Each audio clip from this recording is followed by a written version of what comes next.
You know you're supposed to warm up your shoulders before you work out, but you don't know what to do. I'm gonna tell you exactly what you need to do for prepping your shoulders for an overhead workout, and it goes like this. Now, for many of you, you're concerned about mobility, which you probably should be, but for most of us, we're forgetting that stability is a big part of this. So we need to work on our serratus activation.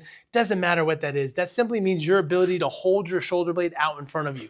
So we do that with foam roller wall slides. We're gonna be in a position like this. We're gonna drive into the foam roller, and I'm simply gonna be reaching up overhead all the while I'm driving straight into the wall. Pushing in, driving in. This again creates that stability around the shoulder blade, which is the platform for which my arm is moving off of. So if you don't have good overhead mobility, oftentimes it's because you don't have good shoulder blade stability. Next one. Now this is the bread and butter for anybody who's in our programs, right? So we're gonna be on our hands and knees, and from here, we're gonna be in a plank position. Now most of y'all, you have a shitty plank. Your plank looks like this. You're sunken in, right?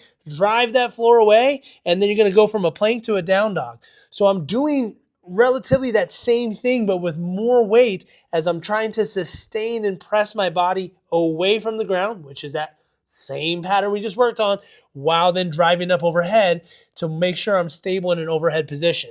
You just ride that through. Now, bonus alert. All right, so the bonus is taking something extremely heavy and priming that system. So I'm talking about stability of that shoulder blade, being able to hold in that position so I'm supported through my overhead workout. This is what we're gonna do. We're gonna do double kettlebell holds. So something heavy where I'm forced to be in this position. I don't wanna be sunken in here where I'm letting my body weight support it. I wanna be tall and I wanna lift. I can march, I can do a whole bunch of stuff in this position, but this is creating that high potentiation within the system to help stabilize.